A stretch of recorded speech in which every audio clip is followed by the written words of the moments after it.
Last night, the United States brought the world's #1 terrorist leader to justice. Abu Bakr al Baghdadi is dead. He was the founder and leader of ISIS, the most ruthless and violent terror organization anywhere in the world. The United States has been searching for Baghdadi for many years. Capturing or killing Baghdadi has been the top national security priority of my administration. U.S. Special Operations Forces executed a dangerous and daring nighttime raid in northwestern Syria and accomplished their mission in grand style. The U.S. personnel were incredible. I got to watch much of it. No personnel were lost in the operation, while a large number of Baghdadi's fighters and companions were killed with him. He died after running into a dead-end tunnel, whimpering and crying and screaming all the way. The compound had been cleared by this time, with people either surrendering or being shot and killed. 11 young children were moved out of the house and are uninjured. The only ones remaining were Baghdadi in the tunnel, and he had dragged 3 of his young children with him. They were led to certain death.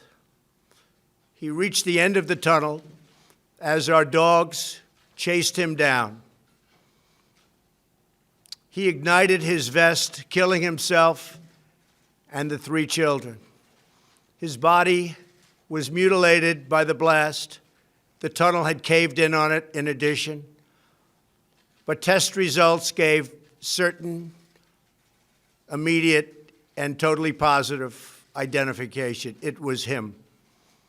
The thug who tried so hard to intimidate others spent his last moments in utter fear, in total panic and dread, terrified of the American forces bearing down on him.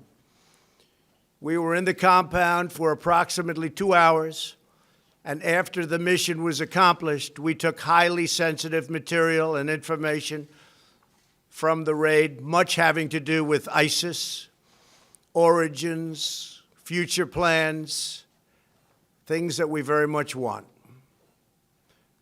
Baghdadi's demise demonstrates America's relentless pursuit of terrorist leaders and our commitment to the enduring and total defeat of ISIS and other terrorist organizations. Our reach is very long. As you know, last month we announced that we recently killed Hamza bin Laden, the very violent son of Osama bin Laden, who was saying very bad things about people, about our country, about the world.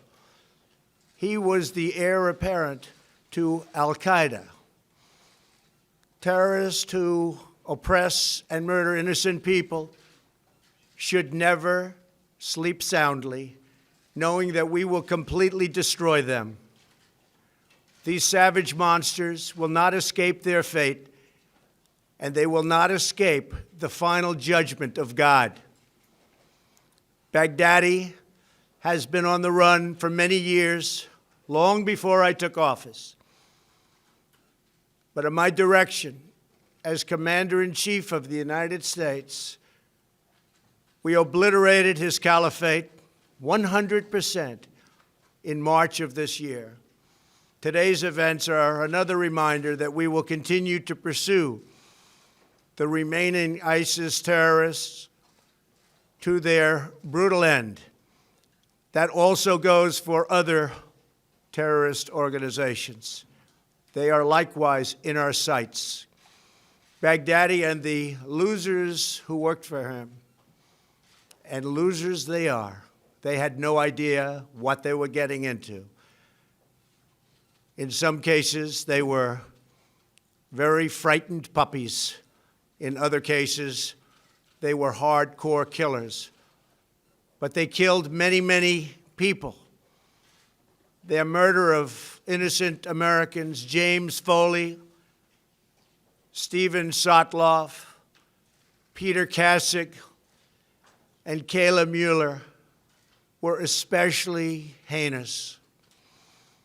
The shocking publicized murder of Jordanian pilot, a wonderful young man, spoke to the king of Jordan. They all knew him, they all loved him. He was burned alive in a cage for all to see on the execution of Christians in Libya and Egypt, as well as the genocidal mass murder of Yazidis, rank ISIS among the most depraved organizations in the history of our world. The forced religious conversions, the orange suits prior to so many beheadings, all of which were openly displayed for the world to see. This was all that Abu Bakr al Baghdadi, this is what he wanted. This is what he was proud of. He was a sick and depraved man, and now he's gone. Baghdadi was vicious and violent, and he died in a vicious and violent way as a coward, running and crying. This raid was impeccable and could only have taken place with the acknowledgement and help of certain other nations and people. I want to thank the nations of Russia, Turkey, Syria, and Iraq, and I also want to thank the Syrian Kurds for certain support they were able to give us. This was a very, very dangerous mission. Thank you as well to the great intelligence professionals who helped make this very successful journey possible. I want to thank the soldiers and sailors, airmen, and Marines involved in last night's operation.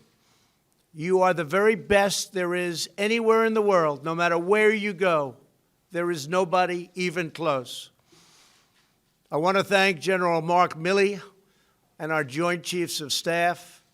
And I also want to thank our professionals who work in other agencies of the United States government and were critical to the mission's unbelievable success.